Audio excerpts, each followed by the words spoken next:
네, 안녕하세요. 목요일 오후 4시 시작하는 안구 따라니까야 관통 법회입니다. 자, 지난주에 우리가 깨식품. 그렇죠. 그러니까 안구 따라니까야 내세 모음의 12번째 깨식품을 보았어요. 깨식품 10개의 경을 공부하는데 사실은 좀 시간이 걸렸죠. 왜 그랬나요? 한 가지 측면에서는 심의 보호라는 말을 할 때 불방일과 사띠와 심의 보호 이렇게 해석할 것이냐, 아니면 불방일과 사띠에 의한 심의 보호 이렇게 해석할 것이냐 라고 할 때 우리는 당연히 불방일과 사띠가 수단이 되어가지고 심이 보호되는 거니까 이렇게 이제 후자로 번역을 했죠. 그 후자의 번역과 같은 방법으로 번역해야 하는 한 가지 주제가 있었죠. 즉 위바와라고 하는 이 용어를 이제 주로 이제 법만경에서 단멸과 파괴와 존재하지 않음, 비존재 이런 식으로 번역을 하는데 그렇게 보지 않아야겠다. 위바와라고 하는 이 하나의 용어가 가지는 의미가 있고, 이 위바와 존재에서 벗어남, 그럴 때 존재에서 벗어남이라는 이 하나의 의미를 놓고 두 가지 과정이 세상에서는 말해진다. 하나는 단멸과 파괴에 의한 존재에서 벗어남. 요게 이제 법만경을 중심으로 나타나는 삿땡견에, 그래서 단멸이라고 하는 윤회 없어 죽음은 끝이요, 이런 삿땡견에 의해서 죽음은 끝나니까 존재라고 하는 이 상태에서 벗어나는 거예요. 요런 관점을 가진 사람들이 많은 거죠. 그런가 하면 이 위바와 존재에서 벗어남에 대한 사실적인 접근은 어떤 거예요? 이건 단지 윤회 없어라고 우리가 생각만 하면 죽은 다음에 존재에서 벗어나는 거예요? 이거는 사실이 아닌 거야. 그럴 수 있으면 좋지. 그러니까요. 그럼 얼마나 좋겠어. 우리 삶의 현실이 그러지 못하다는 게 문제지. 어쨌든 이런 거짓된 접근, 이거 말고 이제 존재에서 벗어난다, 일체의 괴로움의 영역에 있는, 그래서 무명에 덮이고 가래에 묶여서 옮겨가고 윤회하는 중생이라는 존재 상태에서 벗어남을 성취하는 것, 여기에 대한 사실로의 방법이 뭐야? 바로 누진, 그러니까 무명과 가래를 부순다, 번뇌를 부순다 해서 누진통, 누진명 이렇게 말하는 누진이라는 방법에 의해서 무명과 가래를 부수고 번뇌에서 위바와 중생에서 벗어난, 요게 사실로서의 위바와 존재에서 벗어나는 거잖아. 그리고 요런 사실로서의 과정을 누가 말을 하는 거야? 이게 부처님의 깨달음, 부처님의 가르침인 거잖아. 그래가지고 불방일과 사띠에 의한 심의 보호와 동일하게 어떤 사람들은 단멸과 파괴에 의한 존재에서 벗어남을 말하지만 이거는 사실 아니야. 삿땡견이에요. 오직 무명과 가래의 부서짐, 번뇌의 부서짐, 누진에 의한 존재에서 벗어남, 이것이 부처님의 깨달음이고 가르침인 사실이야. 요 부분을 우리가 요런 해석에서의 같은 측면으로 접근을 했죠.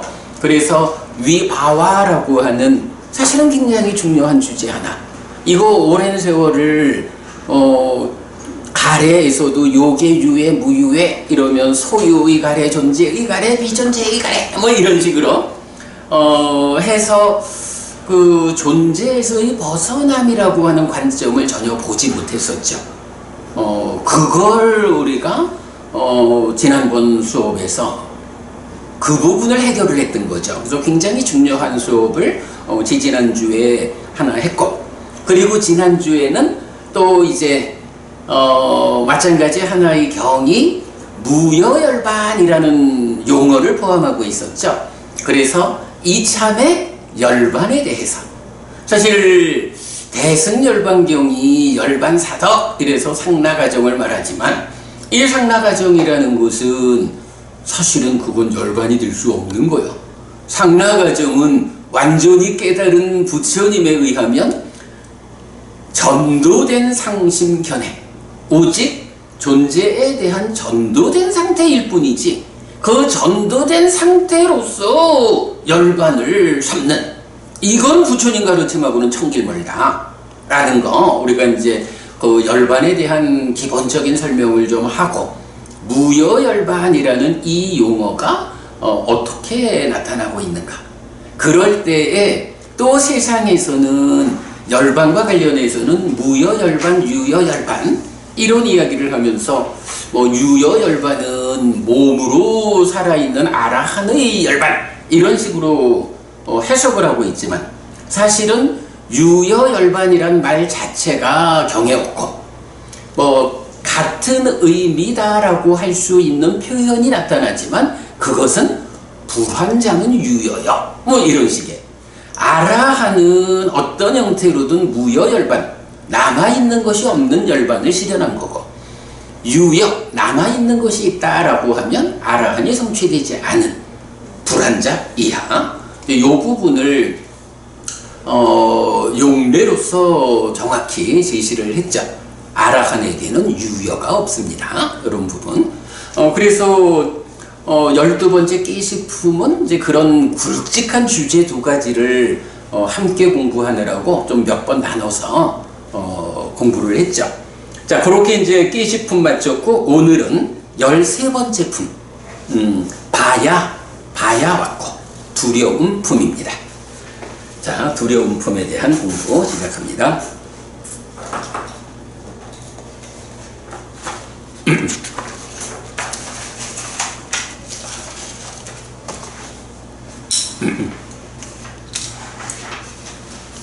그래도 봄은 참, 우리가 늘 말하지만 후대의 교재라는 안경 벗고 맨눈으로 경을 본다 라고 하는 이 방법에서 정말로 웬만해서는 상상하지 못하는 공부 성과를 참 많이 내고 있어요. 아마도 지금 우리가 되짚어봤지만, 위바와라는 이 말의 의미를 무유, 존재 없음, 비존재 이렇게 해석하지 않고 존재에서 벗어남이다. 사실은 원어가 가진 의미 자체가 그렇죠. 위바와 이런 부분을 밝혀낸 것, 또 유여열반 없음, 이런 자체가 사실은 굉장히 중요한 논문감이죠, 다들. 자, 어쨌든 이제 오늘은 13번째 품 바야 왔고 두려움 품입니다. 자, 첫 번째 경은 안구따라 니까야 네세 모음의 121번 자책경입니다. 자책 뭐죠? 스스로 책망한다 이런 얘기죠. 아소카 부부님, 네. 이 자책경을 우리가 어떤 주제에서 많이 인용하고 있나요? 페리오한. 그렇죠. 그 유주 부부님 히리 오따빠라는 말을 아시나요? 책에서 봤어요. 그러니까 구체적으로 히리가 뭐고 오따빠가 뭐고 하는 거는 이제 잘 공부 안 했고. 그때 이제 유식 공부할 때 아무래도 무참 무게 뭐 이렇게. 아, 유식 공부에서 그게 있던가? 그걸 참하고 개에 대해서 나왔더라고요. 그래. 참이 히리의 번역이고 괴가 오따빠의 번역이죠. 그래. 유식에서는 그 부분을 보는구나. 네, 그거 이제 뒤에 나오더라고요. 일반적으로는 그러니까 한문 번역에서 참과 괴로 번역되고 있는데, 불교 공부를 하는 분들이 이 참괴, 히리 오따빠에 대해서는 잘 모르는 사람들이 많죠. 그런데 사실은 굉장히 중요한 주제다라고 해서 이 히리오타파를 공부하면서 이 자책경을 우리가 굉장히 많이 인용을 하죠.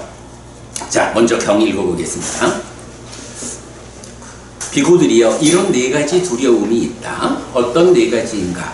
자책에 대한 두려움, 남의 책망에 대한 두려움, 형벌에 대한 두려움, 악처에 대한 두려움이다.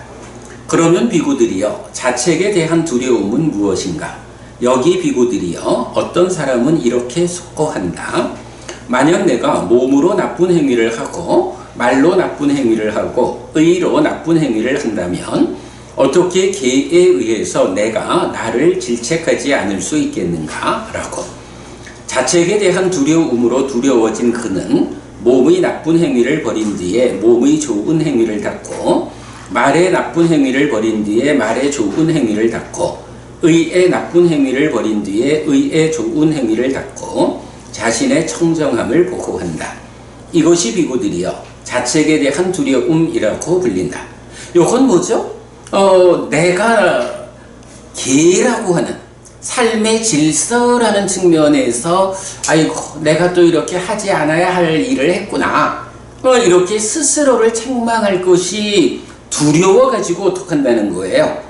몸과 말과 마음으로 하는 행위에서 나쁜 행위를 버리고 좋은 행위를 한다. 요거죠.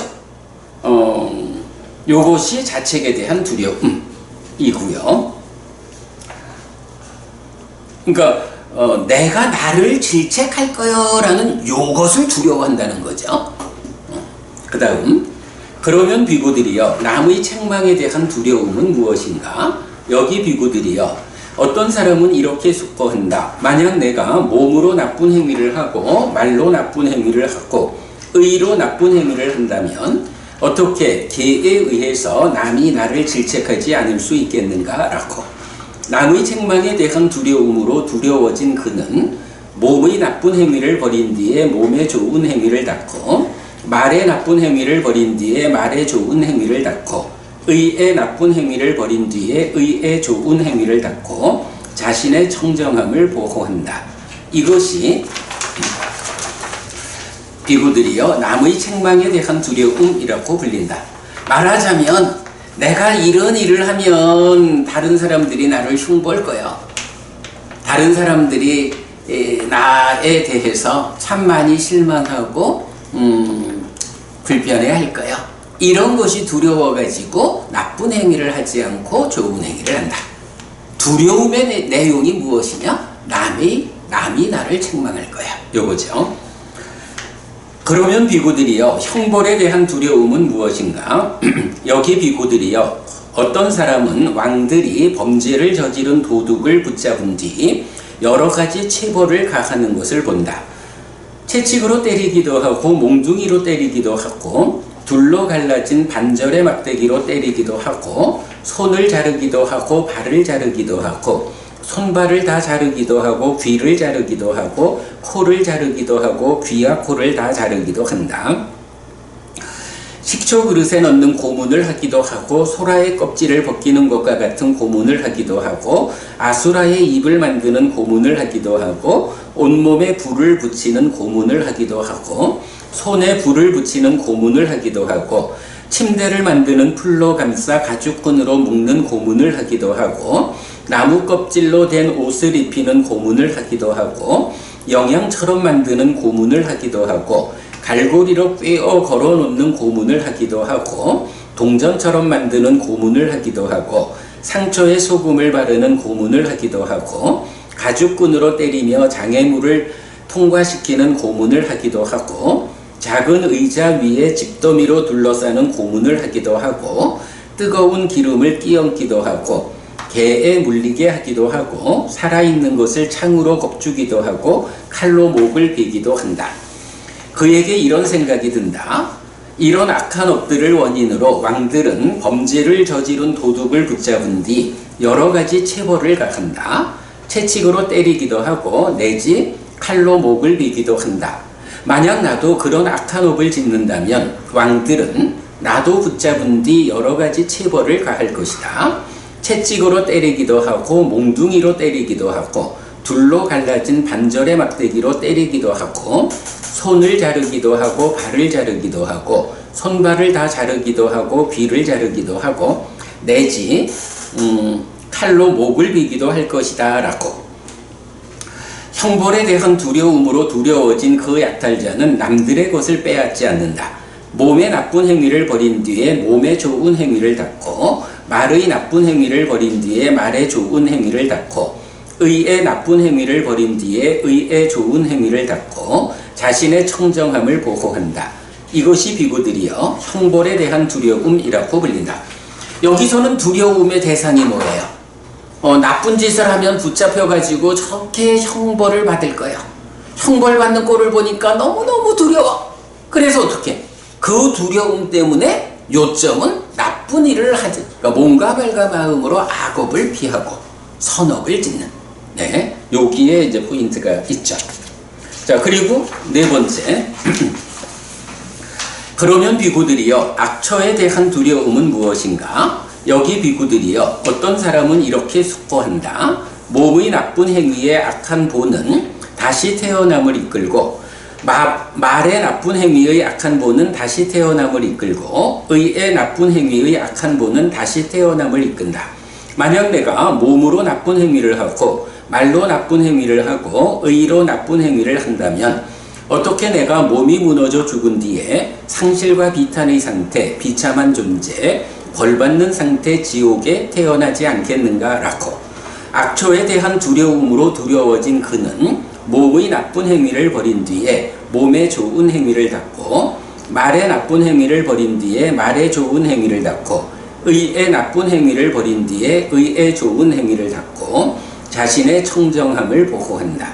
이것이 비구들이여 악처에 대한 두려움이라고 불린다. 비구들이여 이런 네 가지 두려움이 있다 라고 해서 한마디로 말하면 나쁜 짓 하면 지옥 가잖아 라는 이 죽음 이후에 나의 태어남의 자리에 대한 두려움, 이것 때문에 악업을 피하고 선업을 짓는. 요거 뭐 보면 어때요?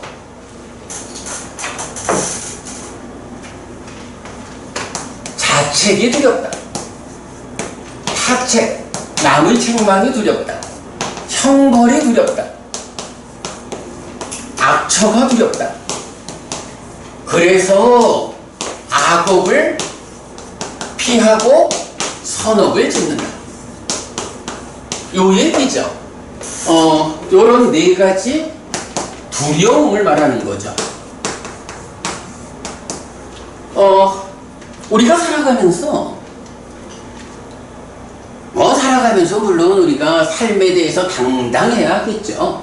그러나 역설적으로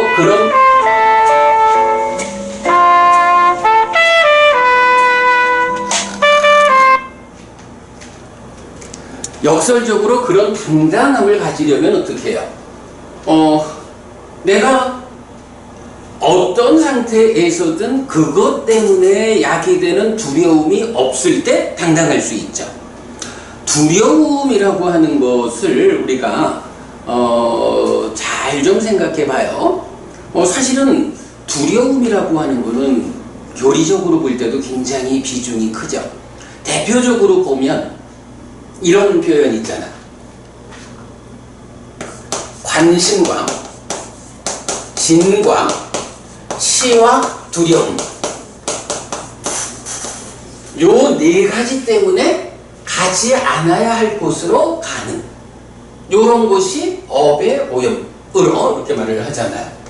그래서 두려움이라고 하는 게 진과 치 그리고 관심, 찬다, 이렇게 비중 있게 우리 삶에서 말하자면 관심, 요건 이제 욕탐 이런 개념이죠. 그래서 어떤 것에 대한 관심이 지나쳐가지고 가지 않아야 할 곳으로 가, 하지 않아야 할 일을 해. 이런 거 곤란한 점. 진과 치, 탐진치의 개념이죠.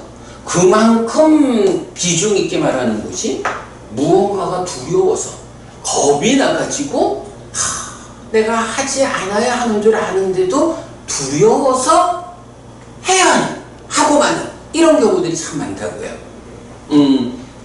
심지어는 요 내용으로 보면 진치의 관심 두려움 이러면 관심과 두려움이라는 게 이게 탐하고 연결되는 개념입니다.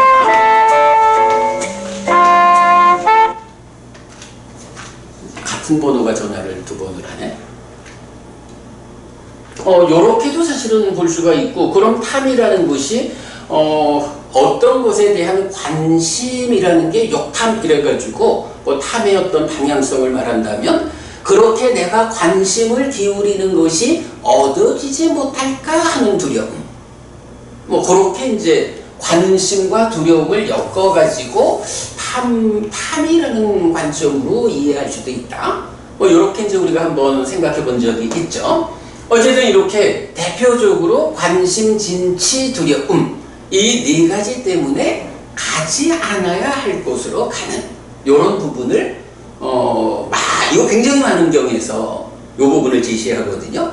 심지어는 그 불교적 인사관리를 말할 때도 이런 네 가지 측면에서의 성품이 우선 중요하다.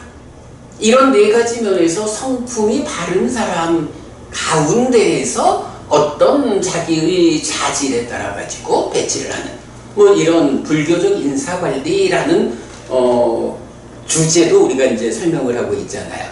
그래서 이렇게 이제 두려움이라는 게 비중 큰 주제인데, 이제 그 두려움이라는 것을 오늘경의 주제는 어때요? 그 두려움을 잘 활용해 가지고 악업을 피하고 선업을 짓는 이런 가르침을 제시하는 거죠. 자, 그래서 이제 자책의 두려움 하면 나 스스로 내가 이런 일을 하면 나 자신이 그래도 내가 명색이 아무개인데 이런 일을 하면 안 되잖아 라고 스스로를 질책하는 그런 측면을 사실은 교리적 용어로 아까 말씀하신 거죠? 시리 이렇게 말하는 거죠.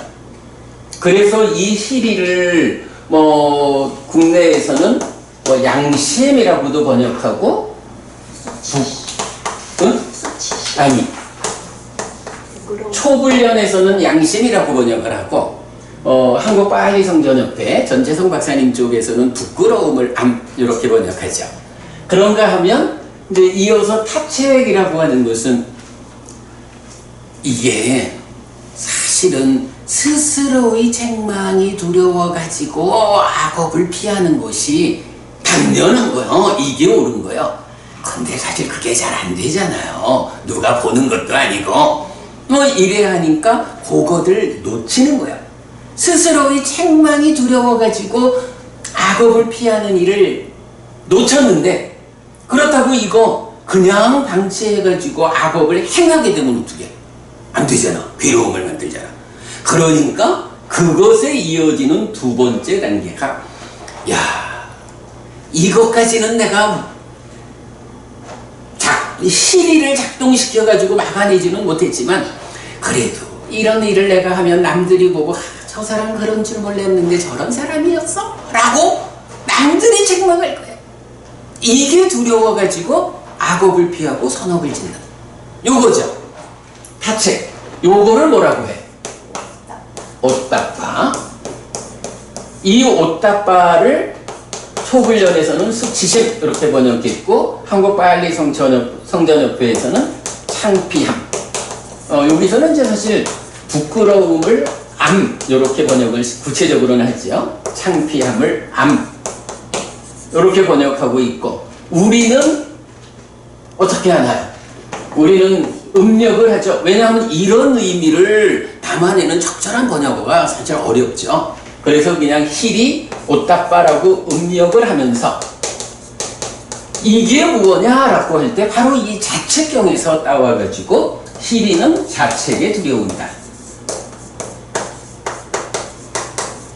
그리고 옷다빠는 타책의 두려움이다. 요렇게 의미를 설명하고 있죠. 사실 요 힐이 옷다빠는 우리 책이 어디 있나요?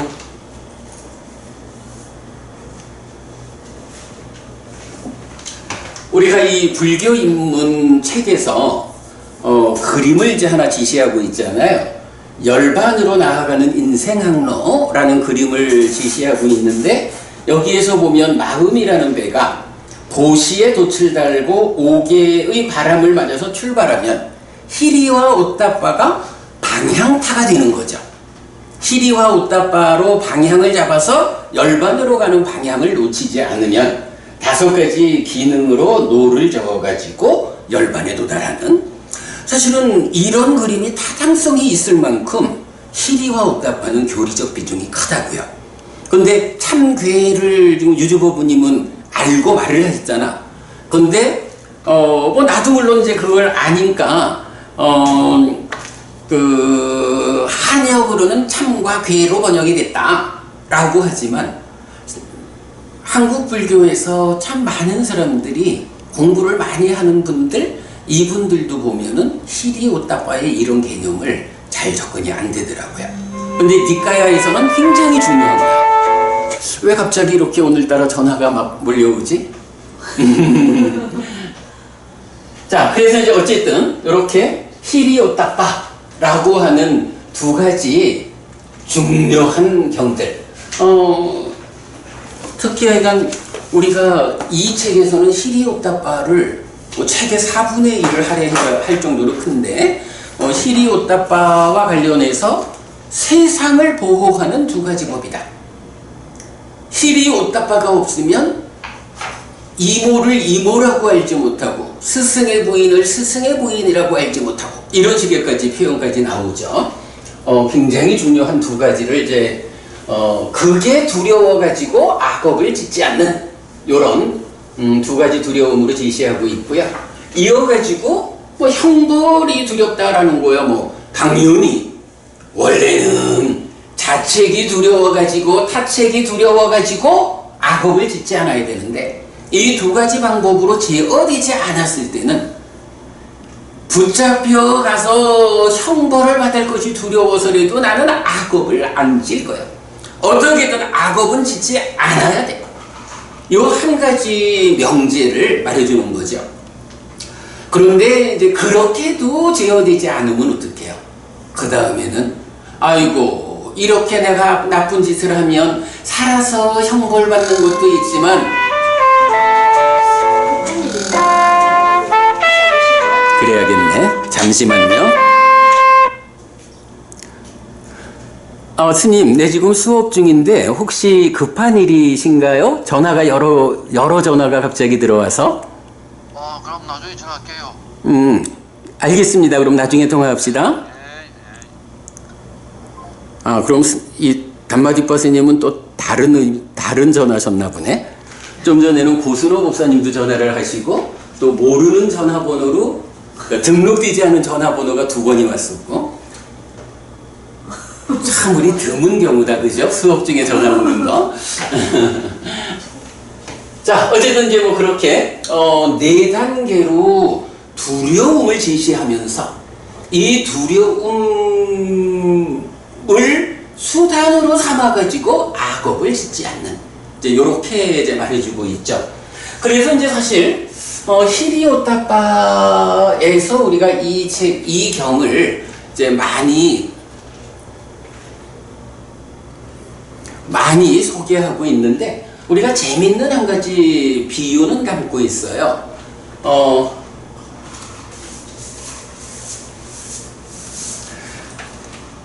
우리가 어느 시점에 그 두려움을 활용해가지고 행위를 제어해야 하느냐 라고 할 때, 이제 약간 경사진 길이 이렇게 있다.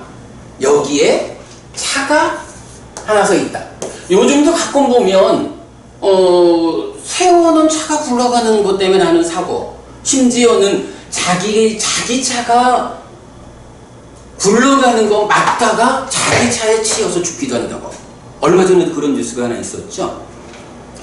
차가 서 있어야 하는데 이 차가 움직이는 거야.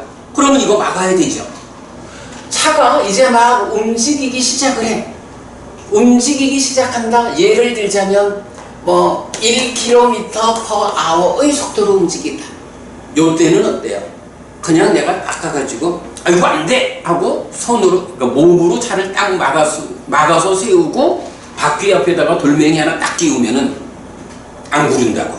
제어가 돼. 아주 작은 노력으로 제어가 되잖아. 그런데 이게 만약에 조금 움직여가지고 뭐 한 5km per hour 요 정도로 굴러갔다. 이러면 1km의 속도로 움직일 때보다는 그래도 좀 강력하게 막아주고 누가 좀 도와줘! 해가지고 차를 세워야 된다고. 그리고 무언가를 받쳐놔야 멈추잖아. 이게 이제 조금 더 속력을 받아가지고 한 20km per hour 정도 왔다 라고 하면 이때는 이거 세우려면 정말 여러 사람들한테 도와주세요 소리를 쳐가지고 어떤 방법이든 무언가를 갖다가 막아야 쓴다고. 이게 더 굴러가서 한 40km쯤 간다. 이거 막으려면 진짜 되게 힘든 거예요. 그런가 하면 이거를 더 지나가면 어떻게 되겠어요? 못 막는 거야. 그치? 예를 들자면 자책의 두려움, 시리에 의해서 자기를 치료할 수 있다 라고 하면 이렇게 막 움직이려고 하는 그때에 탁 막는 거는 사실은 어렵지 않게 막을 수가 있다고. 시리가 작동만 하면. 근데 이걸 못하는 이유는 뭐죠? 시리가 작동하는 일이 쉽지 않은 거지. 시리가 작동하려면 어떻게 돼요? 수행을 통해 가지고 시리를 힘을 굳게 해야 되죠. 5km 정도 조금 힘들지만 막을 수가 있어.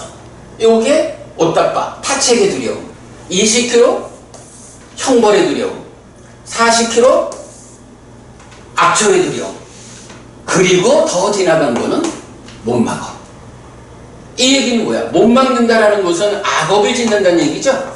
악업을 지으면 어떻게 되죠? 괴로움이 생겨나죠.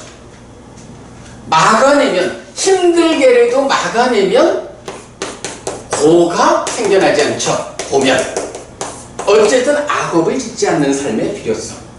이제 요거를 말해주는 게 자책경이 알려주는 4가지 두려움의 강도를 제시하면서 어떻게 앞에서 악업을 막아낼 수 있느냐 하는 이제 요거를 말해주고 있죠. 물론 방금도 말했지만 이게 생각처럼만 될 수 있다면 누구나 다 자책의 두려움, 희리 해가지고 막아내면 되는 거예요.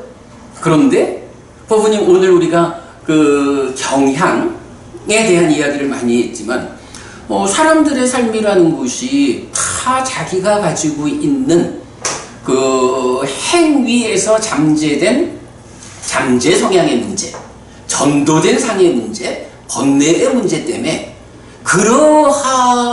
이렇게 막으면 쉬운데 나의 경향이 그와는 멀어.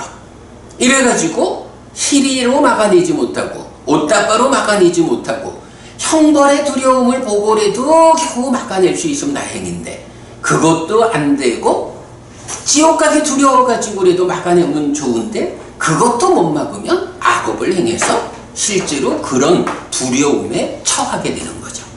네, 요런 내용이 자책경의 내용인데요. 아무튼 우리는 이제 요 경에 근거해가지고 희리 옷다바를 해석하고 있다. 근데 스님 저도 그래서 네. 여기서 희리 옷다바라는 말이 나오는가 싶어서 보니까 희리 옷다바라는 말은 여기 자책경에 없네요. 없습니다. 요거를 우리 독성집에 있죠. 희리와 옷다바를 정의하는 데 보면 이렇게 악업을 피하고 선업을 짓는 것으로의 과정을 희리야떼 옷다바떼 해서 그래 우리가 그거를 희리한다. 자책의 두려움 때문에 악업을 짓지 않는다. 옷다바한다. 타책의 두려움 때문에 악업을 짓지 않는다. 이렇게 지금 설명하고 있잖아.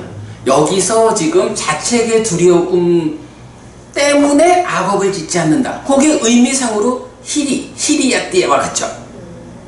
마찬가지 타책의 두려움 때문에 악업을 짓지 않는다. 옷다바띠와 같죠. 그러니까 여기 직접 나오는 말은 아니에요. 그지? 그래서 이거를 이제 의미로 연결을 한 거지. 그러네요. 그 의미로 연결을 했기 때문에 희리가 자책의 두려움이다. 옷다빠가 타책의 두려움이다. 그러니까 자책의 두려움 때문에 악업을 짓지 않는 거, 요게 희리고, 희리의 힘 이렇게 나오는 거죠. 타책의 두려움 때문에 악업을 짓지 않는 거, 옷다빠의 힘 이렇게 이제 경은 말하니까 의미상으로 연결한. 사실은 희리와 옷다빠가 그 의미를 잘 드러내주지 않는단 말이지. 사실 우리가 이 책에서 희리와 옷다빠에 대한 니까야 전체의 용례들을 다 찾아가지고 정리한 거잖아. 그럴 때에 희리 옷다빠가 구체적으로 무엇이냐라는 것을 한마디 용어로서 분석점처럼 딱 이렇게 제시해주지 않는단 말이죠. 그럴 때에 이제 희리야띠, 옷다빠띠 요런 의미가 서술되는 것을 연결해 보면 자책경하고 딱 연결되는 것을 발견한 거죠. 그래서 희리 옷다빠의 의미를 우리가 설명하는 거. 그렇죠. 맞아요. 용어는 안 나타나. 저는 여기 이제 이래가지고 희리한다, 옷다빠 한다라는 말이 있을 줄 알았는데 아무리 봐도 없는 거예요. 아무리 봐도 없어요. 원래 없어요. 자, 그렇게 우리 자책경 보았고요. 이제 두 번째 경으로 갑니다. 122번 파도경입니다.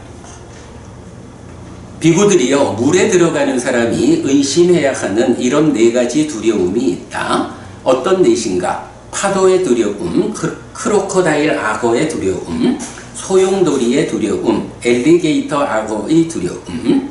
비구들이여 물에 들어가는 사람이 의심해야 하는 이런 네 가지 두려움이 있다. 요게 이제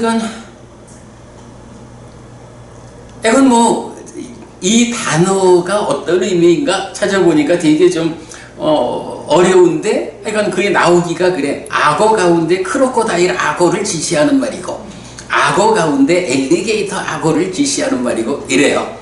그래서 그냥 에서는 이걸 하나를 상어에 대한 두려움 뭐 이제 그런 식으로 하죠. 근데 하여간 우리 디지털 발리 리더에서 보면 요 단어 꿈빌라 바양 꿈빌라의 두려움 요건데 꿈빌라라는 단어가 크로커다일 악어라고 영어로 소개가 되어 있는 거야. 그리고 마찬가지 수수까바왕 수수까라는 말도 엘리게이터 악어 이렇게 나와서 뭐 사실은 이게 그래 뭐 별 의미는 없잖아요. 우리는 요렇게 요러한 것이 있다 의미로 보면 되니까 요거를 뭐 꼭 어떤 단어로 표현하느냐 하는 것은 뭐 큰 어려움은 아닌 것 같아서 비구들이요 물에 들어가는 사람이 의심해야 하는 이런 네 가지 두려움이 있다. 이처럼 비구들이요 여기 이 법과 율에서 집으로부터 집 없는 곳으로 출가한 어떤 좋은 가문의 아들이 의심해야 하는 네 가지 두려움이 있다. 어떤 넷인가? 파도의 두려움, 크로커다일 악어의 두려움, 소용돌이의 두려움, 엘리게이터 악어의 두려움이다. 물에 들어가는 사람이 의심해야 하는 두려움. 이 물에 들어가면 뭐 이런 것들이 있지 않아? 라고 의심하면서 들어가야 된다는 거지. 마찬가지 출가한 사람이 살아가면서 혹시라도 이런 문제가 있는 건 아닐까? 라고 의심해야 하는 두려움이다. 비구들이여 무엇이 파도의 두려움인가? 여기 비구들이여 어떤 믿음이 있는 좋은 집안의 아들이 나는 태어남과 늙음과 죽음과 슬픔과 비탄과 고통과 고뇌와 절망에 떨어진다. 괴로움에 떨어지고 괴로움에 시달린다. 이 전체 괴로움 무더기의 끝맺음이 알려지게 된다면 이라고 생각하여 집으로부터 집 없는 곳으로 출가한다. 이거는 출가의 목적을 설명해주고 있죠. 그러면 그런 그 출가자를 동료 수행자들이 훈계하고 가르친다. 그대는 이렇게 나아가야 하고 그대는 이렇게 물러나야 하고 그대는 이렇게 앞을 보아야 하고 그대는 이렇게 돌아보아야 하고 그대는 이렇게 구부려야 하고 그대는 이렇게 펴야 하고 그대는 이렇게 대가사와 바루와 가사를 지녀야 합니다. 라고 그에게 이런 생각이 든다. 예전에 제가자였을 때 우리는 다른 사람들을 훈계하고 가르쳤다. 그런데 생각컨대 아들 정도이고 생각컨대 손자 정도인 이들이 우리를 훈계해야 하고 가르쳐야 한다고 생각한다라고. 짜증나고 마음에 들지 않는 그는 공부를 포기하고 낮은 삶으로 돌아간다. 이것이 비구들이여 파도의 두려움이 두려워 공부를 포기하고 낮은 삶으로 돌아간 비구라고 불린다. 비구들이여 파도의 두려움이라는 것은 화와 절망을 지시한다. 이것이 비구들이여 파도의 두려움이라고 불린다. 자, 여기에서는 출가한 사람이 어떤 경우에 비구의 삶을 포기하고 제가의 삶으로 돌아가느냐라고 할 때 뭐 여기서 보면 이제 좀 늦은 나이에 출가한 이런 사람이 되겠죠. 그 젊은 비구, 선배 비구가 교육을 시키는 것에 대해서 핵심적인 표현은 뭐야? 화와 절망. 그죠? 화와 절망이라는 요 두 가지 때문에 아이고 내가 진짜 화가 나고 이 나이에 출가해가지고 뭐 어찌하라고 해서 출가 생활에 대해서 절망하고 떠나는 거예요. 요런 상황 하나를 놓고 파도의 두려움이다라고 비유로서. 쉽지 않아요. 이거 견디기 쉽지 않아요. 그럼요. 그러니까 출가자가 환속하는 이유 중에 이걸 먼저 꺼내놓는 거지. 사실은요, 아유, 나도 늦은 나이에 출가했잖아요. 여기서 보면 생각건대 아들 정도고 생각건대 손자 정도고 이러니까 2600년 전 인도 땅에서 손자를 두는 나이가 몇 살쯤 될까? 뭐 대략 15쯤에는 애를 낳을까? 20살쯤에 애를 낳을까? 어찌 보면 내가 49에 출가를 했잖아. 그러면 그 나이에 인도의 경우, 그러니까 그 2600년 전 인도 땅의 경우로 보면 이미 손자가 있을 나이도 됐어. 물론 여기는 이제 출가한 비구가 손자 정도니까 더 많은 나이가 됐겠지만, 그럴 때 사실 참 진짜 나이 어린 사람이 와가지고 선배 비구라고 지적하고 가르치고 이러면 화가 나고 절망해서 떠날 수 있죠. 뭐 나도 뭐 그런 경우가 없었겠어. 그래도 다행인 거는 그걸 극복하고 돌아가지 않았다라는 게 천만 잘한 거죠. 만약 중간에 그런 상황을 만났을 때 그거를 극복하지 못하고 들어서 안 한다 했으면 뭐 주변에, 우리도 주변에 보면 참 한 번씩 갔다 왔다는 사람들 많았었어. 어쨌든 이건 요런 파도의 두려움이라고 하는 거, 화와 절망을 이겨내지 못하고 이런 거죠. 그 다음에 비구들이여 무엇이 크로커다일 악어의 두려움인가? 여기 비구들이여 어떤 믿음이 있는 좋은 집안의 아들이 나는 태어남과 늙음과 죽음과 슬픔과 비탄과 고통과 고뇌와 절망에 떨어진다. 괴로움에 떨어지고 괴로움에 시달린다. 이 전체 괴로움 무더기의 끝맺음이 알려지게 된다면 이라고 생각하여 집으로부터 집 없는 곳으로 출가한다. 그러면 그런 그 출가자를 동료 수행자들이 훈계하고 가르친다. 그대는 이것은 씹어도 되고 그대는 이것은 씹지 않아야 하고 그대는 이것은 먹어도 되고 그대는 이것은 먹지 않아야 하고 그대는 이것은 맛보아도 되고 그대는 이것은 맛보지 않아야 하고 그대는 이것은 마셔도 되고 이것은 마시지 않아야 합니다.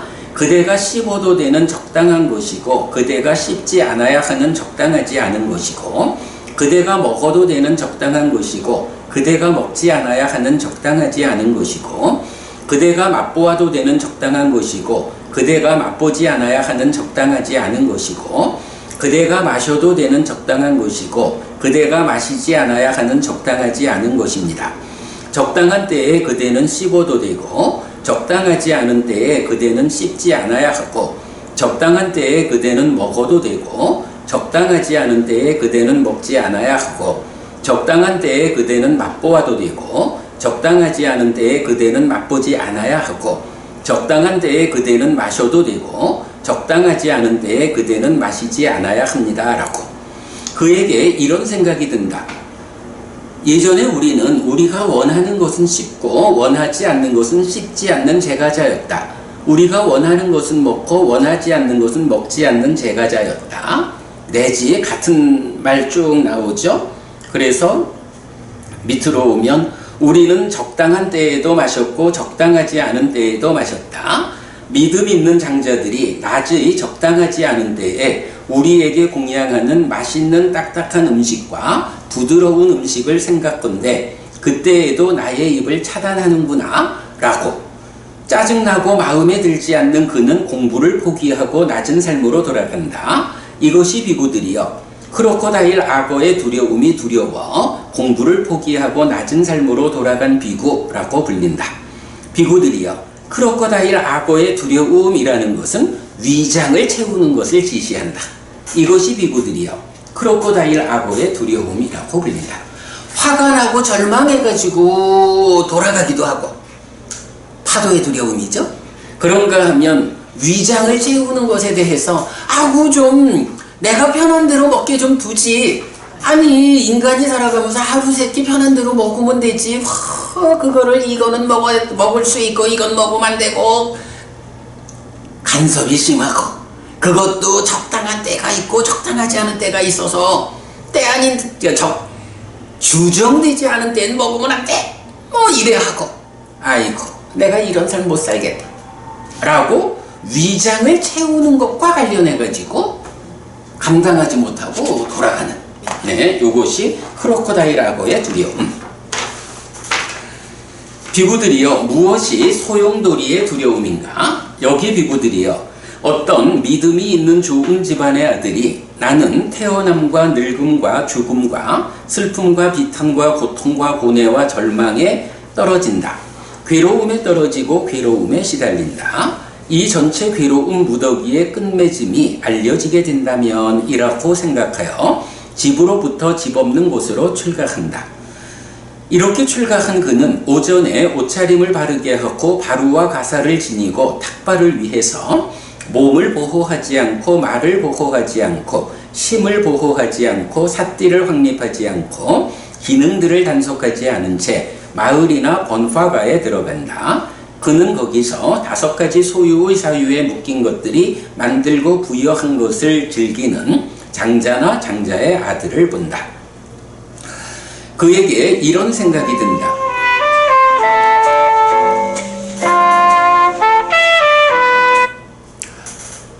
스님, 저 지금 수업 중인데 혹시 급히 하실 말씀인가요?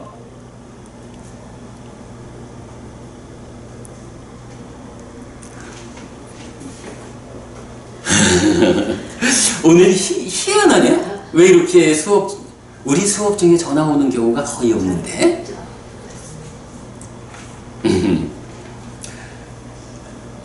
그에게 이런 생각이 든다. 예전에 제가자였을 때 우리는 5가지 소유의 사유에 묶인 것들이 만들고 부여한 것을 즐겼다. 나의 가문에는 재물이 있다. 재물을 즐기고 공덕을 짓는 것이 가능하다. 그런 나는 공부를 포기하고 낮은 삶으로 돌아가서 재물을 즐기고 공덕을 지어야겠다라고.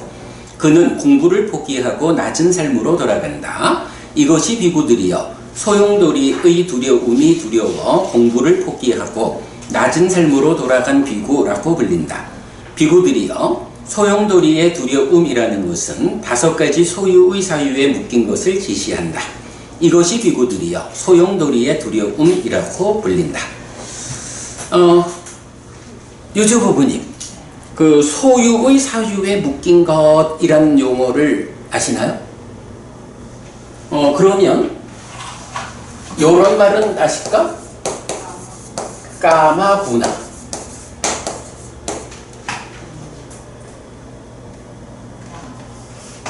까마라는 게 뭐지? 이게 욕계라고 말하는 요 말이란 말이야. 그래서 우리는 요걸 이제 소유의 사유 이렇게 말하죠. 이 소유, 그러니까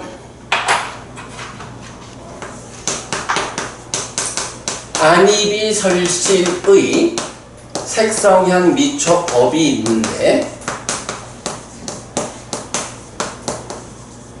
이것이 이제 인식을 한단 말이야. 그래서 안식 내지 의식이 생겨나는데 여기에 이게 내입처 외입처만으로 인식작용이 진행되지 않죠. 여기에 욕탐이라는 것이 공동주관으로 참여를 하는데 이 욕탐 여기는 이제 참가라가 관심이 탐을 싣고 오는 거라고. 그런데 이 탐이라고 하는 것이 욕탐, 색탐, 무색탐 이렇게 세 단계로 구성되죠. 그 중에 요 참가라가는 하여간 이게 한자로 쓰는 일이 참 참가라가 할 때는 요렇게 욕탐이라고 써야 하고 욕탐, 색탐, 무색탐 이럴 때의 욕탐은 이렇게 구분을 해서 우리가 쓰고 있죠. 이럴 때 요 욕이라는 게 까마라고. 그래서 소유를 지시하는 거죠. 그러니까 내 거요 라고 하는 거라고. 그럴 때에 이 참가라가가 라가로서 색탐, 무색탐이 아니라 욕탐을 싣고 올 때, 요때 어떻게 작용을 해요? 이 욕탐이라는 것은 욕계라는 소유의 영역을 지시하기 때문에 이 소유라고 하는 것은 색성향 미촉 법 중에 색성향 미촉이라는 물질 대상에 대해서 작용을 하죠. 보이는 것에 대해서 내 거 이렇게 하는 거죠. 들리는 거, 냄새 맡아지는 거, 맛보아지는 거, 느껴지는 거에 대해서 내 거 이렇게 소유가 작용을 한다고. 그래서 욕탐이 싣고 오는 행위 상태에서 욕계 수준의 사유, 요 소유의 사유가 실려와서 이건 내 거요 라고 붙잡는 대상이 되는 것. 그것은 물질 아닌 법은 배제되고 색성향 미촉 요 5가지만을 소유의 사유가 붙잡는 대상으로 삼죠. 그걸 지시하는 말이 까마구나 이렇게 되죠. 그래서 우리는 요 말을 소유의 사유에 묶인 것 이렇게 번역하고 있죠. 색성향 미촉이라는 법은 제외하고 색성향 미촉이라는 물질의 대상, 물질인 대상만이 내 거요 라고 하는, 우리가 보통 말하는 이것은 나의 것이고 이것은 나고 이것은 나의 자아다 이렇게 말할 때 나의 것이다 라고 하는 이 소유의 사유 까마에 묶여있는 것, 까마에 연결된 것 해가지고 색성향 미촉 요거를 이제 말하죠. 자, 그래서 이제 여기 보면 제가자였을 때는 5가지 소유의 사유에 묶인 것, 즉 보이는 거, 들리는 거, 냄새 맡아지는 거, 맛보아지는 거, 피부를 통해서 닿는 거, 요렇게 이제 5가지를 즐기면서 살았다라는 거죠. 근데 출가해서 살려고 보니까 이게 영 그러지를 못한 거야.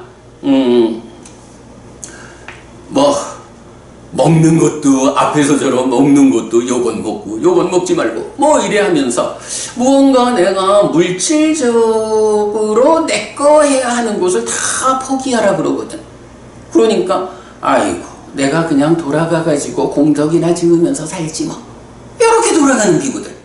예. 요런 경우들에 대해서 이제 그 소용돌이의 두려움이다 이렇게 표현하고 있죠. 실제로 하여간 환속하는 비구들 가운데는 이런 비구들이 있다라는 거고요. 자, 그 다음에 4번째. 여기서 5가지는 뭐예요? 응? 여기서 말하는 5가지는 색성향 미촉을 말하는 거 아니면 몸말, 신사띠 등은? 그러니까 소유의 사유에 묶인 5가지? 네. 5가지 소유의 사유에 묶인 거 여기서 5가지 얘기야? 5가지는 뭘? 그게 이제 색성향 미촉. 소유의 사유가, 그러니까 까마, 소유의 사유가 이건 내 거요 라고 붙잡는 대상이 되는 게 색에 대해서도 내 거요, 성에 대해서도 색성향 미촉 5가지에 대해서 이건 내 거요 라고 붙잡는다. 그래서 소유의 사유가 붙잡는 대상이 되는 게 색성향 미촉 5가지다. 그것을 까마구나라고 경은 말한다. 근데 요 개념은 굉장히 중요해요. 굉장히 많은 경우, 특히 마치마니카야에서는 엄청 많죠. 굉장히 많은 경이 요 까마구나, 소유의 사유에 묶인 거 5가지를 지시하면서 가르침이 설해진다고요.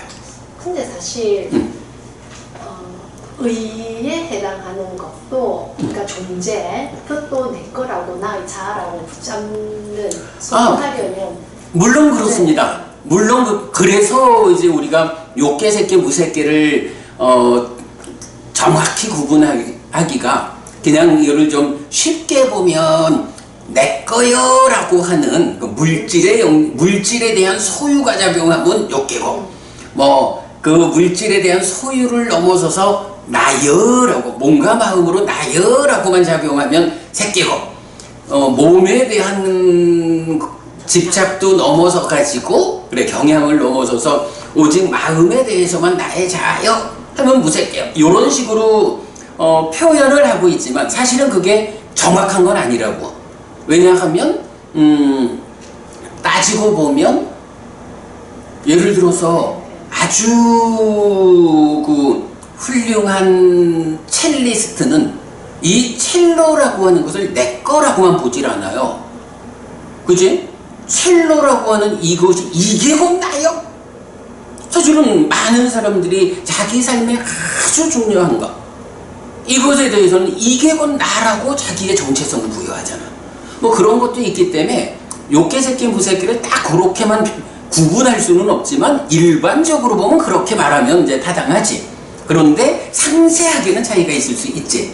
그래 법무님 지금 그런 그 의미가 될 건데 그러기 때문에 이제 우리가 이 부분은 명확히 해야 하는 게 그냥 그 내 거여라고 하는 이 관점으로만 보자면 법도 대상이 될 수가 있어. 그럴 때에 까마라고 하는 이 말, 까마 또 까마구나라고 하는 이 용어가 정의하는 것은 법은 포함하지 않는, 그죠? 바로 물질 영역, 색성향 미촉 요 5가지만을 이거는 경이 정의하는 거지. 만약 그래서 이제 까마구나가 색성향 미촉 5가지라고 굉장히 많은 경이 정의를 해주고 있잖아. 그래서 왜 마음에 들고 뭐 좋아하는 색, 성향 미촉을 5가지로 설명되잖아. 그렇게 정의가 되어 있지 않다면 법에 대해서도 내 거라고 생각할 수가 있어. 그런데 까마구나라는 용어가 정의하는 바는 색성향 미촉 5가지에 대해서. 네, 그래서 이제 보통 5가지 소유의 사유에 묶인 것. 반짝 까마구나. 이렇게 나오는 거죠. 자, 그래서 그렇게 이제 소용돌이의 두려움이 있고, 그 다음에 비구들이요, 무엇이 엘리게이터 악어의 두려움인가? 여기 비구들이요, 어떤 믿음이 있는 좋은 집안의 아들이 나는 태어남과 늙음과 죽음과 슬픔과 비탄과 고통과 고뇌와 절망에 떨어진다. 괴로움에 떨어지고 괴로움에 시달린다. 이 전체 괴로움 무더기의 끝맺음이 알려지게 된다면 이라고 생각하여 집으로부터 집 없는 곳으로 출가한다.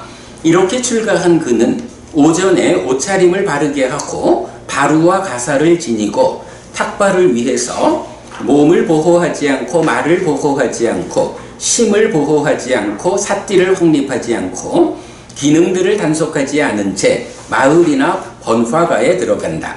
그는 거기서 옷을 제대로 입지 않았거나 제대로 감싸지 않은 여인을 본다. 그에게 옷을 제대로 입지 않았거나 제대로 감싸지 않은 여인을 본 뒤에 탐이 심을 더럽힌다. 그는 탐이 더럽힌 심 때문에 공부를 포기하고 낮은 삶으로 돌아간다. 이것이 비구들이여 엘리게이터 악어의 두려움이 두려워 공부를 포기하고 낮은 삶으로 돌아간 비구라고 불린다. 비구들이여 엘리게이터 악어의 두려움이라는 것은 여인을 지시한다.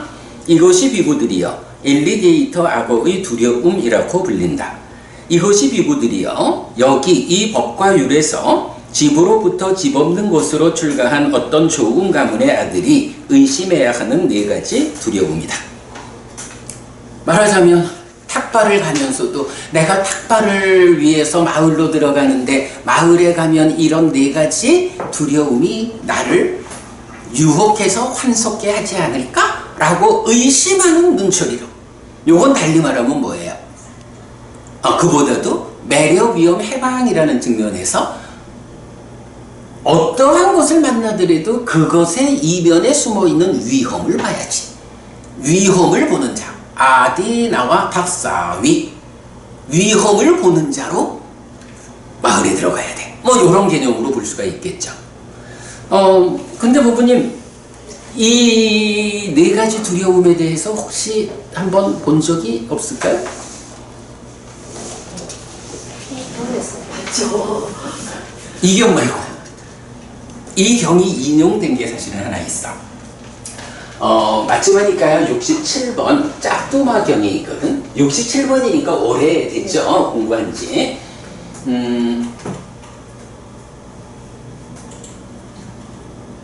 마지막 67번 짝두마경에서 보면 네 가지 두려움 이야기가 나오는데 이게 이제 부처님이 그 500명 정도 되는 비구가 막 큰 소리를 떠들고 하니까 부처님이 그들을 밀쳐내는 거야. 그랬더니 이제 짝두마에 사는 삭갸들 또 사한파티 범차원이 부처님한테 쫓아와가지고 뭐 비유를 들어가면서 이게 뭐 종자의 비유, 송아지의 비유. 부처님이 그들을 이렇게 방치하면 어떻게 자라갈지 모릅니다. 뭐 이제 이런 비유를 해가면서 그들을 좀 안아주십시오. 이렇게 이제 부탁을 하고 그래서 이제 부처님이 뭐 여러 이야기가 나오지만 마지막에 가면 부처님이 훌륭하다 못 갈라나요? 참으로 못 갈라나요? 나 또는 사리푸타와 못 갈라나가 비구상가를 보호해야 한다 라고 하면서 거기에 이어가지고 출가자가 의심해야 하는 네 가지 두려움 해가지고 이 경이 말하는 네 가지 두려움을 인용하고 있다고요. 예, 요거 뭐 나중에 제가 링크해 드릴게 보시고요. 어쨌든 출가자가 출가의 삶을 잘 지탱해내지 못하고 환속해 만드는 대표적인 네 가지 경우가 있다는 거죠. 뭐였죠? 처음에는 화와 절망 때문에 그것 때문에 못 버티고 간다. 두 번째는 입에 넣는 거, 먹는 것 때문에 그렇다. 세 번째는 5가지 소유의 사유에 묶인 거, 그것 때문에 그렇다. 그리고 네 번째는 여인 때문에 그렇다. 요 여인 때문에 그렇다라는 거는 우리가 또 좀 대표적으로 그러니까 기억나는 안부 따르니까요 하나의 색성 여자의 색성향미초. 그래. 법부님 혹시 이 내용 아시나? 안구따라니까야 그러니까 하나의 모음에 1번부터 5번까지가 무엇냐 하면 남자의 마음을 가장 강하게 붙잡아서 그 마음을 소진시키는 것이 여자의 색성향 미촉이야. 6번부터 10번까지 5개의 경은 여자의 마음을 가장 강하게 붙잡아서 소진시키는 것이 남자의 색성향 미촉이야. 요거 나오는 거죠. 그래서 보면 뭐 하여간 우리 사회에서도 보면 사회적으로 성공한 사람들이 결국은 여자 문제, 남자 문제 이것 때문에 그 뭐 국회의원이 술 마시는 자리에 가가지고 여자아이 손 한 번 잡았다가 그것 때문에 사퇴하기도 하고 평생 쌓아 올린 모든 공을 일순간에 잃기도 하는 이런 게 결국 가장 밑바닥까지 남아있는 남자한테는 여자의 색성향 미촉, 여자한테는 남자의 색성향 미촉. 요게 가장 강하게 마음을 붙잡아서 마음을 소진시키는 이제 요런 측면 우리가 볼 수가 있죠. 또 하나 있죠. 여기서 우리가 같이 좀 살펴봐야 하는 거. 유주보부님 대반열반경에 에서 보면 요 경우에 비슷하게 좀 연결되는 에피소드 하나. 부부님 뭐지? 아난다 존자가 부처님께 쫓는 기억나죠? 아난도 존자가 부처님 돌아가실 때가 다 됐는데 이제 돌아가실 때가 다 된 부처님을 붙잡고는 이 마지막 질문을 해요. 그 질문 내용이 뭐야? 부처님, 여인에 어떻게 대처해야 합니까? 아니 세상에 아난다 존자 정도 되는 분이 부처님 돌아가실 그 무렵에 여인한테 어떻게 대응해야 합니까? 이걸 질문을 하고 있는 거야. 그러니까 부처님 뭐라 하죠? 쳐다보지 마. 쳐다보지 마라. 쳐다보면 어떡하죠? 말하지 마라. 말도 하게 되면 어떡하죠? 삿디해라. 이게 부처님과 아난존자의 대화잖아요. 왜 아난존자가 그 마지막 순간 거기서 그런 질문을 했을까? 왜 그런 질문을 했을까? 아난존자가. 그 답을 우리가 좀 연결해서 말할 수 있는 거죠. 여자를 어떻게 대응할까요? 라는 것이 단지 여자 이 의미보다는 지금 우리가 살펴본 거지만 앙구타라니까야 하나의 모음의 1번부터 5번까지 남자의 마음을 가장 강하게 붙잡아서 소진하는 게 뭐야? 여자의 색성향 미촉이거든. 그러면 여인에 어떻게 대응할까요? 라는 것은 소유의 사유에 묶인 것, 색성향 미촉이라는 것에 가장 강력한 것에 대해서 어떻게 대응할까요? 색성향 미촉에 대해서 어떻게 대응해야겠습니까? 소유의 사유에 묶인 이 5가지에 대해서 어떻게 대처해야겠습니까? 요 질문이 되는 거죠. 그러니까 그 가운데 삶에 대한 부정적인 것들이 있을 때 쳐다보지 마라. 대화하지 마라. 그래도 보고 말해야 하는 상황이라면 삿디하라. 요런 답을 부처님 주시는 거죠. 예, 우리가 이건 이 경에서 여인이라고 하는 엘리베이터 악어의 두려움에서는 이제 그런 부분까지 같이 좀 본거로 하겠습니다. 자, 그 다음에 시간 동안 좀 후다닥 한 가지 이야기를 하고요. 지금부터 볼 부분은 뭐 우리 다음 주에 한번 오늘은 그냥 후다닥 소개를 하고 다음 주에 다시 보도록 하겠습니다. 자, 경 4개를 같이 볼게요. 123번 다른 경 1번이에요. 비구들이여 세상에 존재하는 이런 4가지 사람이 있다. 어떤 4가지인가? 여기 비구들이여 어떤 사람은 소유의 삶에서 벗어나고 불성법들에서 벗어나서 윗닦아가 있고 윗자라가 있고 떨짐에서 생긴 기쁨과 즐거움에 초선을 성취하여 머문다. 그는 그것을 즐기고 그것을 열망하고 그것에 따르는 행복을 경험한다. 거기에서 흔들리지 않고 거기에 기울고 거기에 많이 머물고 퇴보하지 않는 그는 죽으면 범신천 범신천 신자 틀렸어요. 요 몸신자야. 제가 이거 잘못 써서 몸신자로 바꾸시고 범신천의 신들의 동료로 태어난다. 비구들이여 범신천의 신들의 수명의 기준은 1겁이다. 거기서 범부는 수명의 기준만큼 머문 뒤에 그 신들의 수명의 기준이 모두 지나면 지옥으로도 가고 축생의 모태로도 가고 악귀계로도 간다. 그러나 세존의 제자는 거기서 수명의 기준만큼 머문 뒤에 그 신들의 수명의 기준이 모두 지나면 그 존재에서 오직 완전히 꺼진다. 비구들이여 배우지 못한 범부와 비교할 때 갈 곳과 태어남에 대해 잘 배운 성스러운 제자에게 이런 차이가 있고 이런 특별함이 있고 이런 다름이 있다. 다시 비구들이여 여기 어떤 사람은 윗닦아와 윗자라에 가라앉음으로 인해 안으로 평온함과 마음에 집중된 상태가 되어 윗닦아도 없고 윗자라도 없이 삼매에서 생긴 기쁨과 즐거움에 제2선을 성취하여 머문다. 그는 그것을 즐기고 그것을 열망하고 그것에 따르는 행복을 경험한다. 거기에서 흔들리지 않고 거기에 기울고 거기에 많이 머물고 퇴보하지 않는 그는 죽으면 광음천의 신들의 동료로 태어난다. 비구들이여 광운천의 신들의 수명의 기준은 이겁이다. 거기서 범부는 수명의 기준만큼 머문 뒤에 그 신들의 수명의 기준이 모두 지나면 지옥으로도 가고 축생의 모태로도 가고 아귀계로도 간다. 그러나 세존의 제자는 거기서 수명의 기준만큼 머문 뒤에 그 신들의 수명의 기준이 모두 지나면 그 존재에서 오직 완전히 꺼진다. 비구들이여, 배우지 못한 범부와 비교할 때 갈 곳과 태어남에 대해 잘 배운 성스러운 제자에게 이런 차이가 있고 이런 특별함이 있고 이런 다름이 있다. 다시 비구들이여, 여기 어떤 사람은 기쁨의 바램으로부터 평정하게 머물고 삿띠와 바른 삶을 가지고 몸으로 즐거움을 경험한다. 성인들이 평정을 가진 자, 삿띠를 가진 자, 즐거움에 머무는 자라고 말하는 제3선을 성취하여 머문다. 그는 그것을 즐기고 그것을 열망하고 그것에 따르는 행복을 경험한다.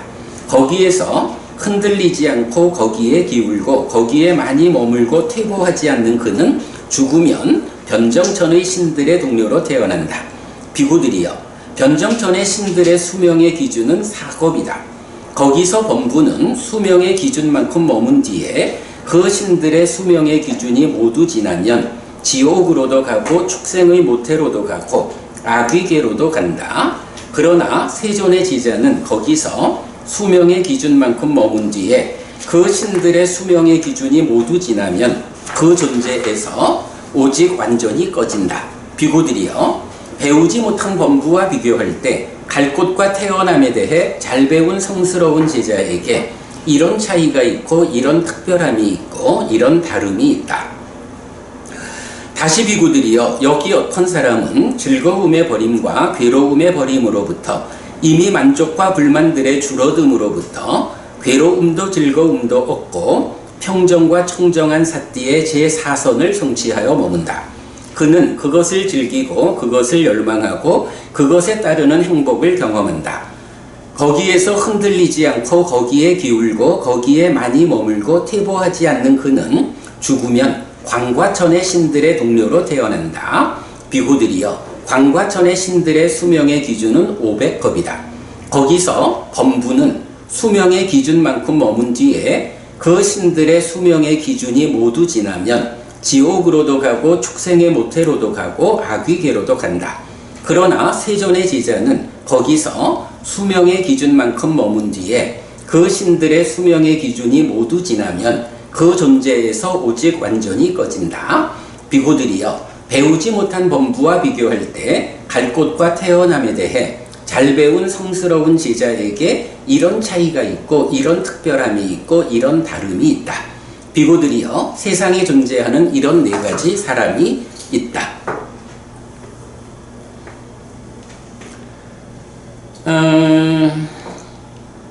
자, 여기에서 보면 거부님, 이 경에서 좀 눈에 띄는 주제들 어떤 게 있을까요?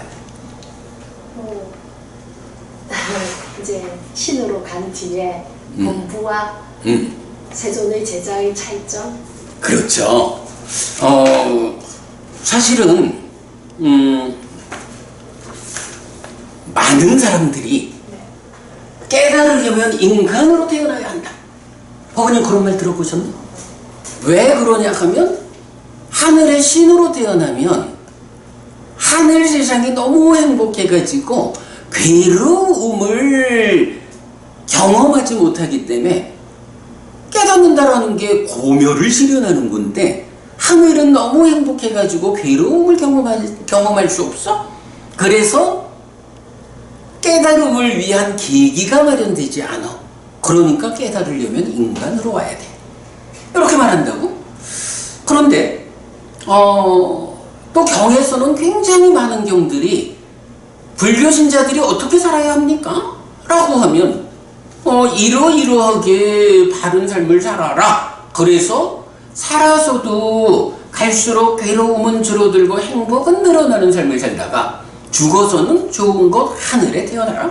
부처님은 하늘에 태어나야 한다라는 것을 무지무지하게 강조를 하잖아요.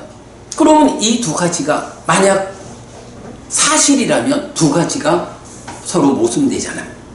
그죠? 깨닫기 위해서는 인간으로 와야 한다. 그런데 하늘에 태어나라. 그러면 부처님이 많은 사람들 보고 깨달으려는 생각하지 말고 그냥 하늘에 태어나서 행복히 살아, 윤회해, 이렇게 말하는 것일까? 이럴 수 있잖아. 그런데 바로 이 경이 뭐라고 해요? 아니요.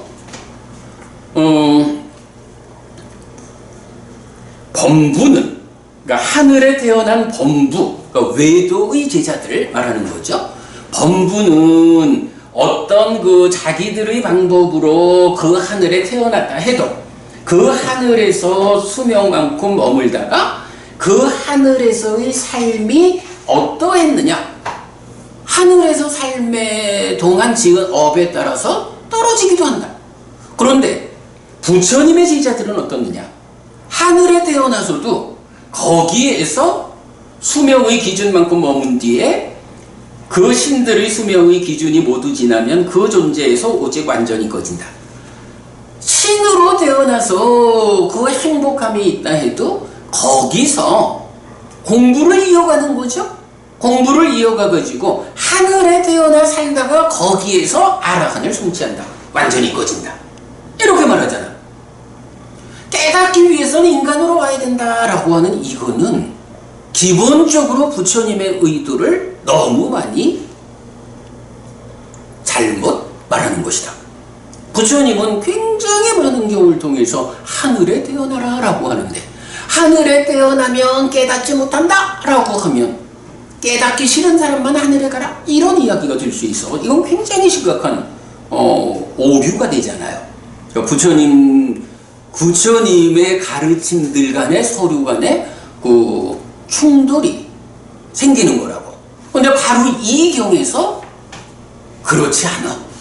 부처님 가르침을 잘 배운 이런 성스러운 제자들이 아직 깨달음을 성취하지 못해서 또 태어났다? 하늘의 신으로 태어났다 해도 그 하늘에서 공부를 이어가가지고 거기서 깨닫는다. 깨닫기 위해서 인간으로 와라. 이거 사실 아니다. 근데 이거는 굉장히 중요하다고. 특히 우리 저기 불교 테라와다에 속한 많은 테라와다 불자들이 그 말을 한다고. 깨달으려면 인간으로 태어나야 한다. 그거 뭐 경에는 일단 그런 말이 없고, 그런 해석은 부처님의 의도에 맞지 않다. 바르게 공부한 부처님의 제자는 깨달음을 성취하는데 좀 노력이 부족해서, 공부가 부족해서 깨닫지 못했다 해도 하늘에 태어나고 하늘에서도 공부를 이어가서 거기서 깨닫는다. 이렇게 말하는 것을 이경이 보여준다고. 굉장히 중요한 주제고요. 또 하나 여기서 볼 수 있는 게 있는데, 또 하나의 주제 볼까? 그 이전에 또 하나 보이는 게, 하늘에 태어나는 사람은 우리가 삼매를 성취했다 해가지고 다 하늘에 태어나는 거 아니잖아. 삼매를 성취하는 사람 중에 이 삼매에 대해서 어떻게 삼매를 닦은 사람이 하늘에 태어납니까? 라고 할 때 여기 이 표현, 초선을 성취하여 머문다 하면서 초선이라는 거기에서 흔들리지 않고 거기에 기울고 거기에 많이 머물고 퇴보하지 않는 그가 초선의 경지 범신천에 태어난다. 이렇게 말하는 거죠. 삼매를 닦는 수행자가 얼마만큼, 그러니까 어떻게 그 삼매에 접근되어 있을 때 그 초선을 성취에 머무는 수행자는 초선에 태어나고, 제2선을 성취에 머무는 자는 제2선에 태어나고, 요것도 여기서 지금 보여주고 있죠. 예, 그 두 가지를 일단 봐야 하고, 그런 가운데 이제 여기에서 이제 어머니 말씀하신 하늘이 욕계 하늘도 있고 색계 하늘, 무색계 하늘 이래 있잖아요. 근데 일반적으로 알려지길 수명이 굉장히 길죠. 하늘의 수명에 대해서 법부님 좀 아실까? 얼마나 오래 살아? 그냥 표로만 봤어요. 응? 예전에는 표로만 봤었어요. 표로. 네. 아. 그렇게 표로 다 정리돼.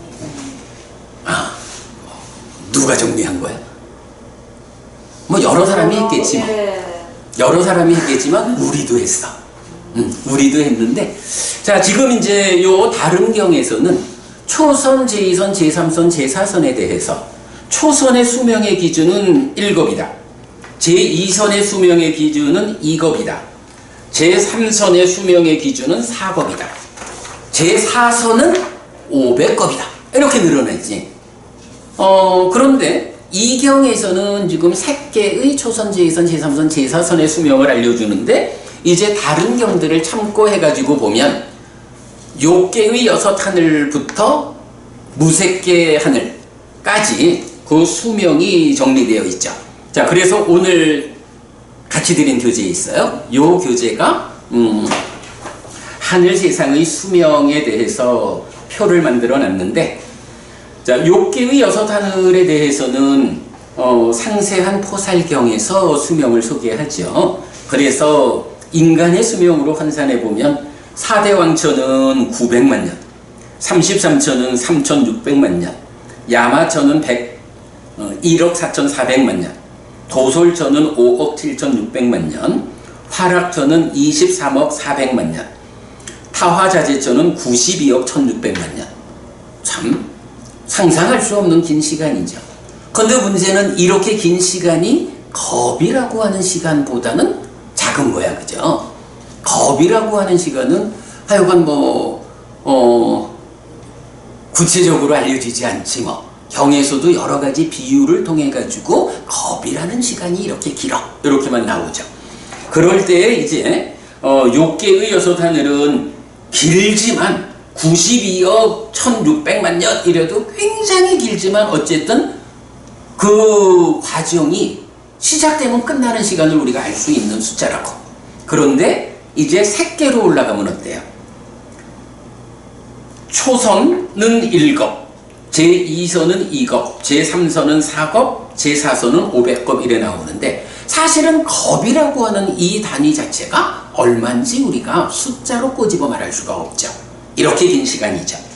그런가 하면 이제 무색계의 수명도 언급이 되죠. 안구테라니까야 쇠세모음 117번 흔들리지 않는 경지경에서 보면 공무변처의 수명은 급작스럽게 뛰죠. 2만 급, 식무변처 4만 급, 무소유처 6만 급, 비상비비상처의 수명은 아직까지 우리가 발견하지 못했죠. 네, 이렇게 그 하늘 세상의 수명까지 이제 이 경을 통해서 우리가 살펴보았습니다. 그러니까 경 하나에서 우리 3가지 주제 보았죠. 자, 시간이 다 됐는데 요거 124번 경 읽고 마치겠습니다. 124번 다름경 2번 비구들이여 세상에 존재하고 있는 이런 4부류의 사람이 있다. 어떤 4부류인가?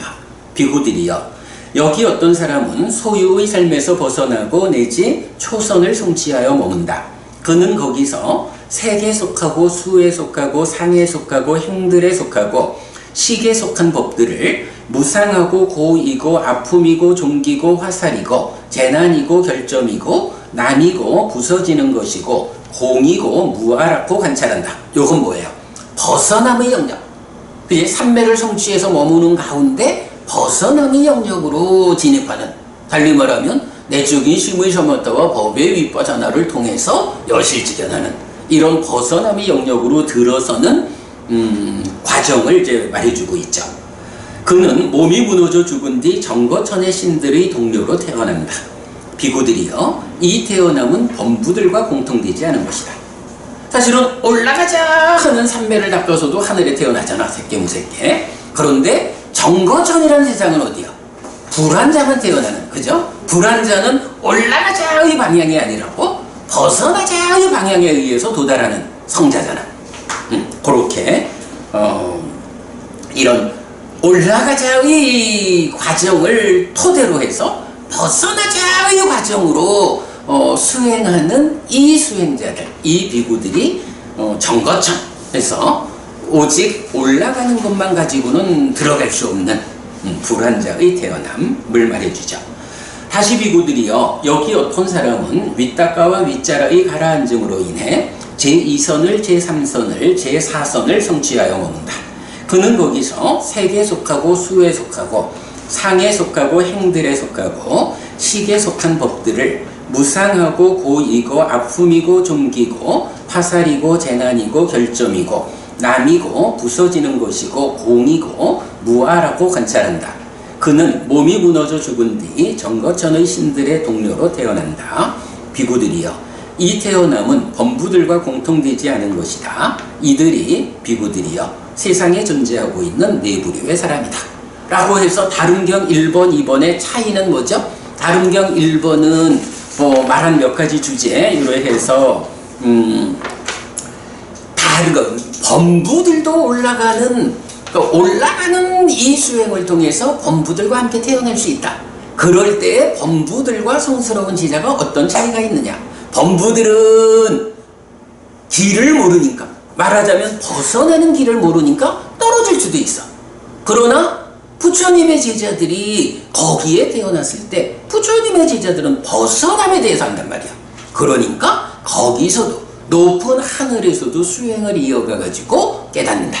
이렇게 말하는 거고, 그 과정에서 이제 다름경 2번은 바로 벗어남의 영역에 의해서 들어갈 수 있는 정거천, 이 불환자의 태어남, 이 자리는 범부들 외도의 방법으로는 더 높이 비상비비상처까지는 갈 수 있을지 몰라도 정거천에는 못 가. 이 자리는 벗어남의 영역 과정으로만 갈 수 있는 거야. 이런 부분을 말해 주죠. 자, 사실 오늘 제가 시간이 되면 뒤에 나오는 자해경 1, 2번을 이제 같이 보려고 했어요. 요거를 같이 보게 되면 이제 오늘 드린 자료에 뒷장에서 보면 사선과 사무량심의 대응 이래가지고 내가 앞뒷장을 바꿔 찍었나 보다. 그러니까 사선과 사무량심의 대응이라는 주제를 함께 보려고 했는데 오늘은 시간 관계상 앞에 두 개만 해가지고 이 지금 본 주제를 말했고, 그럼 다음 주에는 먼저 이어가지고 자해경 1, 2번을 통해가지고 요런 사선과 사무량심이 어떻게 대응하느냐 하는 공부를 진행하도록 하겠습니다. 자, 오늘 공부 여기까지 하죠. 마치겠습니다. 삼마삼부또 바가와 스와카또 바가왔다 담모 숫바티판노 사와카 상고띠. 세존은 정등각이시다. 세존으로부터 법은 잘 설려졌다. 제자들의 상가는 잘 실천한다. 찌랑띠타뚜로 가스밍 삼마삼부따 사산한띠. 정등각의 가르침이 이 세상에 오래도록 머물기를. 이차마항 얀양 야지똥 양마마 아싸 디가라땅 히타야 수카야띠. 오랫동안 나에게 이익과 행복을 주는 자선행을 실천하리라. 이당 다낭 페 다낭 니아띠 살로 히타낭 우파까빠뚜. 이당 다낭 페 다니아띠 살로 히타 파리분잔뚜띠. 이 보시가 돌아가신 친지와 혈육들에게 도달하기를. 이 보시를 돌아가신 친지와 혈육들이 사용하기를. 오늘도 우리가 훌륭한 법의 등을 함께 달았습니다. 이 법의 등의 공덕이 오랫동안 여러분들에게 이익과 행복으로 함께하기를 바랍니다. 또한 오늘의 이 법보시의 공덕이 여러분 생각하시는 그분들에게 도달하고 사용되기를 바랍니다. 수고하셨습니다.